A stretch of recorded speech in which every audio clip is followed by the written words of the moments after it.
Olá pessoal, vamos continuar então com o capítulo 1 do livro, temporada 1, episódio 5. Uma experiência que você também pode fazer.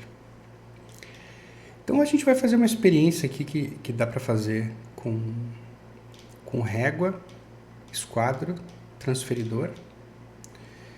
E a gente pode utilizar essas figuras aqui, essa que mede o ângulo, né, o transferidor, a régua que mede as distâncias e o esquadro com o ângulo de 90 graus, né?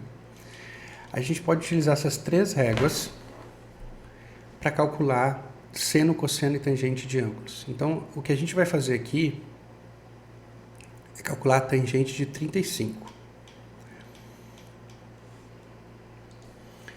Então, essa construção começa fazendo pegando o esquadro aqui,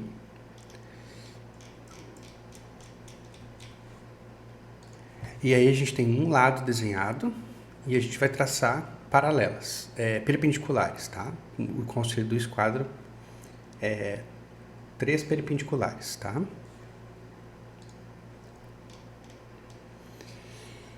E utilizando o transferidor, a gente vai utilizar o ângulo de 35 graus, que é o que a gente quer calcular. Então, coloca o transferidor e calcula e monta 3 triângulos com ângulo de 35 graus aproximadamente, né? Porque sempre vai ter o erro do que a gente está fazendo. Mas a gente vai conseguir fazer 3 triângulos e a partir disso a gente vai tentar calcular a tangente de 35. O que acontece? Pela régua, transferidor, né, e o esquadro, a gente consegue desenhar esses 3. Por que 3? Porque quando a gente está fazendo medidas no mundo real, a gente não faz uma vez só a medida, a gente faz várias vezes e calcula a média aritmética entre elas. Porque sempre tem um erro entre essas medidas. Então, aqui, a tangente de 35, né, lembrando, né, o que é tangente? A gente tem o ângulo alfa, a tangente é o cateto oposto sobre o cateto adjacente, como a gente viu no vídeo anterior. Então, a gente precisa medir o cateto oposto e o cateto adjacente, cateto oposto, cateto adjacente, assim por diante. Tá? E as medidas estão dadas aqui, né? Então, esse aqui é 1.02, 1.52, 3.05, 4.06, 3.56, 4.33. Isso aqui é uma medida, um experimento, né? Então, fez esse experimento e encontrou essas medidas. O próximo passo, então, é a gente calcular a razão entre o cateto oposto e o cateto adjacente. Faz as 3 razões, né? Então, aqui está achando 0,67, 0,75 e 0,73. E aí, a gente utiliza essa estratégia, porque cada um delas tem um erro, né? Do valor exato. Mas se a gente soma elas e divide por 3, o erro vai se dividir por 3. Né? Essa aqui é a ideia.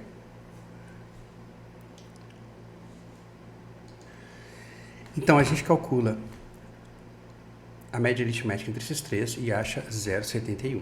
0,71, tá? Então, essa aqui é a medida que a gente está achando experimentalmente para a tangente de 35. 0,71. A gente pode utilizar uma calculadora que vai nos determinar com muito mais precisão, né? Tangente de 35. 0,7002. 0,7002. Então, a gente está acertando aqui na segunda casa depois da vírgula, praticamente errando por um centésimo, né, uma casa depois da vírgula, então é uma medida bem precisa. A gente pode utilizar essas medidas, né? Existem outras técnicas, na verdade, para se calcular com maior precisão. Existem técnicas algébricas.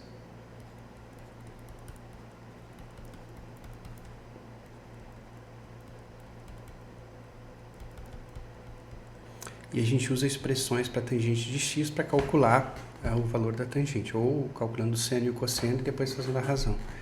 Então, essas técnicas algébricas são mais precisas que cálculos assim, feitos à mão. Mas é uma estratégia também que se pode utilizar numa situação real e concreta, e foi assim que se começou a fazer as contas em matemática, né? com com as coisas tudo de forma concreta. Daí elas foram se abstraindo cada vez mais.